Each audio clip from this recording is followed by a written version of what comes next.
Hello friends, welcome to इटू Ayurveda channel. तो आज हम रोग निदान एवं विकृति विज्ञान का छर्दी ये टॉपिक पढ़ने वाले हैं। ये नेक्स्ट डिसीज है। इसमें हम सारे पॉइंट्स कवर करने की पूरी कोशिश करेंगे।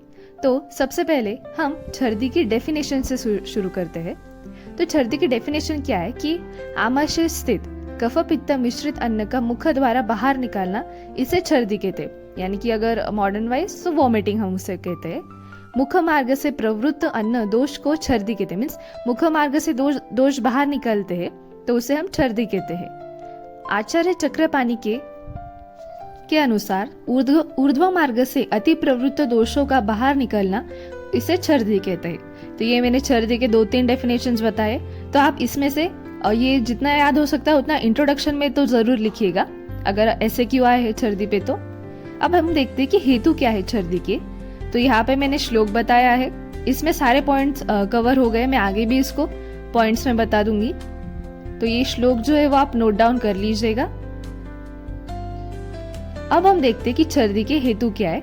मीन्स अगर अति द्रव आहार हुआ, अति स्निग्ध आहार, अरिद्य मीन्स जो मन को पसंद नहीं है ऐसा आहार, अति लवण आहार, अति मात्रा में अगर आहार लेते, अकाले मीन्स अगर टाइम नहीं है कभी भी आहार हम लेते, श्रम, भय, शोक दैट इज मानसिक हेतु ये है। अजीर्ण गर्भ अवस्था में जो होती है छर्दी, उसे भी ये भी एक हेतु है। कृमि, बिबित्स, आम दोष, असात्म्य आहार, ये जो है वो छर्दी के हेतु है। मतलब ये जो है वो सामान्य निदान है छर्दी के। इन कारणों की वजह से हमें वोमिटिंग आती है या फिर आ सकती है।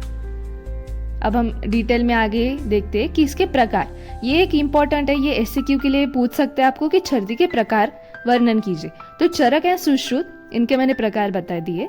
चरक ने वातज, पित्तज, कफज, सन्निपातज एंड द्विष्टार्थज, इसको ही आगंतुज कहा है सुश्रुत ने। लेकिन सुश्रुत ने फिर से आगंतुज के 5 टाइप्स सब टाइप्स बताए। बिबित्स, दौरिदजा, आमजा, असात्यजा एंड कृमिजा। वो असात्म्यजा है, वो प्लीज नोट डाउन कर लीजिएगा। अब हम देखते हैं कि इसके पूर्व रूप, छर्दी के पूर्व रूप क्या है। इसमें हृदय उत्क्लेश आता है, दैट इज नॉजिया। प्रसेक दैट इज सलाइवेशन, इसका मीनिंग होता है अरुचि मीन्स कुछ भी खाना खाने का मन नहीं करता।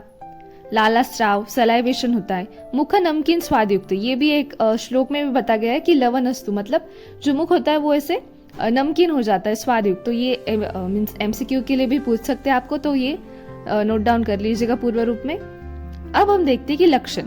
तो मैंने लक्षण में भी क्या किया है, जैसे टाइप्स है ना उनको कैटेगराइज किया है। मीन्स वातज, पित्तज एंड कफज लक्षण। तो ये मीन्स याद रहने में आसानी हो जाएगी। वातज के क्या लक्षण है, हृद पार्श्व पीड़ा, मुख शोष, कास, स्वरभेद, उद्गार शब्द प्रबल, फेन युक्त, कृष्ण वर्ण का होता है, वेग अधिक होते हैं, तनु और कषाय रस प्रधान होता है। पित्तज में क्या आते हैं, मूर्छा, पिपासा, मुख शोष, तम प्रवेश, भ्रम, पीत हरित मीन्स वो जो उसका वर्ण होता है, क्षीर तालु अक्षी, ये सारे पित्तज के लक्षण है। और अब हम देखते कि कफज के क्या होता है, उसमें तंद्रा, मुख माधुर्य, प्रसेक, वो स्निग्ध होती है, मधुर रस होता है, और पित्तज में तिक्त रस होता है। कफज में श्वेत वर्ण होता है, और वेग जो होते हैं वो कम होते हैं छर्दी के। तो ये अगर आप डिफरेंशियल में याद रखेंगे तो जल्दी याद हो जाएगा। अब हम देखते हैं सन्निपातज एंड द्विष्टार्ध छर्दी। तो सन्निपातज में क्या होता है, उदरशूल लक्षण है, अविपाक, अरुचि, दाह, तृष्णा, नील वर्ण का वो होता है, और सांद्र, उष्ण, रक्तयुक्त भी हो सकता है। तो ये जो है वो सन्निपातज के लक्षण है। द्विष्टार्थ के क्या होता है कि द्वेष युक्त के सूंघने या द्वेष युक्त और विविध पदार्थ के दर्शन से रोगी को वमन होता है। तो ये द्विष्टार्थ के अंडर आता है, ये इसके लक्षण है। इसमें उदरशूल और एक्सेसिव नॉजिया, ये लक्षण भी हमें दिखने को मिलते हैं। अब हम देखते हैं कि छर्दी की संप्राप्ति क्या है। इसमें सबसे पहले निदान सेवन, उसके बाद दोष प्रकोप, वात और कफ। कफ की वजह से क्या होता है कि अग्निमांद्य एवं आमदोष की उत्पत्ति, और वात की वजह से अन्न व स्रोतोष की दृष्टि। फिर यहाँ पे संग और आमाशय उत्क्लेश, इन दोनों की वजह से अन्न का वायु द्वारा विमार्ग गमन और छर्दी रोग की उत्पत्ति होती है। ये जो उसकी मीन्स संप्राप्ति, और मैंने साइड में संप्राप्ति घटक ये भी आपको बता दिए है, तो इसे भी आप नोट डाउन कर लीजिएगा। तो हमने संप्राप्ति पॉइंट्स कवर कर लिए। अब हम देखते हैं उपद्रव।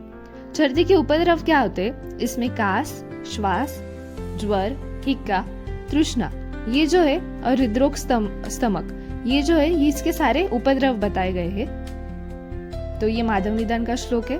अब हम देखते हैं साध्य असाध्यत्व। आचार्य चरक ने बताया कि छर्दी असाध्य कब होती है?